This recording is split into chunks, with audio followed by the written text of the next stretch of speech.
my local, we think of the whole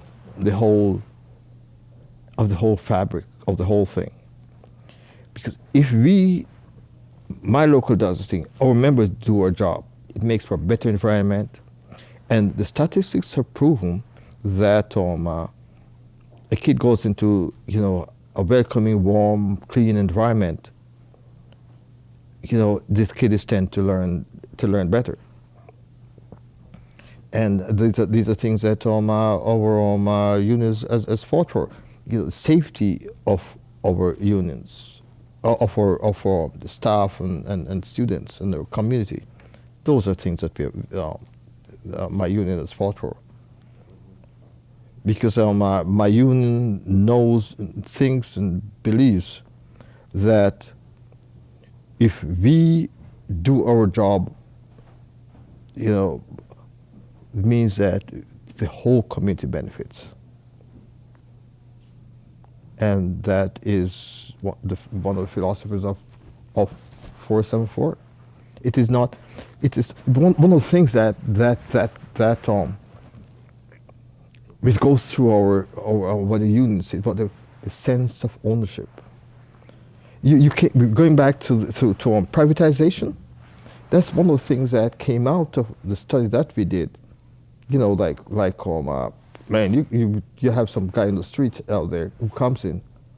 He doesn't have the same amount of pride and say, boy, this is my school, man. I got to make sure my school is happening. I got to, and does even the PR thing and the interpersonal things, because one of the things that maybe not in a lot of us job description is tying Johnny's shoes and helping Mary with her coat and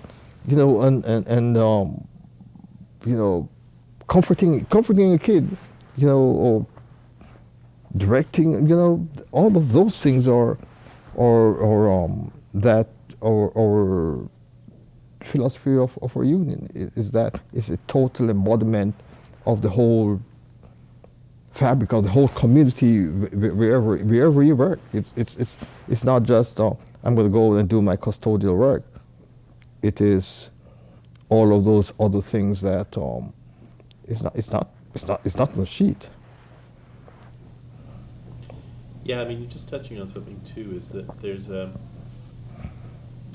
social thing that looks down on custodial staff in schools. Yes. And it's so different than the reality of what the people in the jobs are doing. Yeah. I find that relate, and I think that's one thing that takes Mr. Plurikoff is that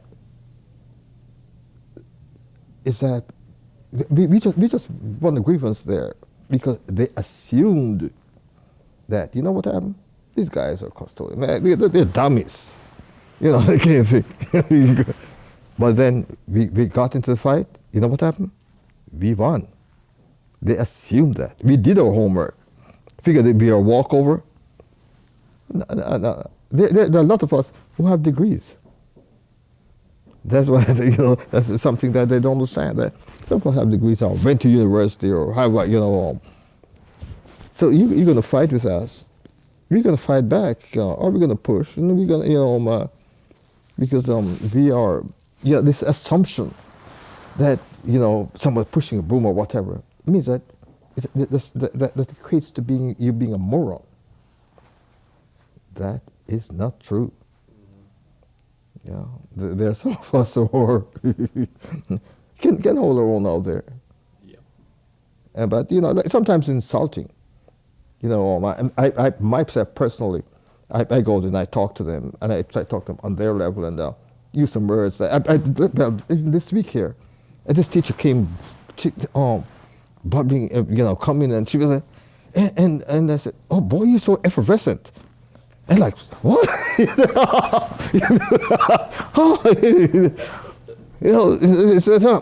said, "You're so bubbly this morning," Then she understood that, oh man, there's a who knows a word like that,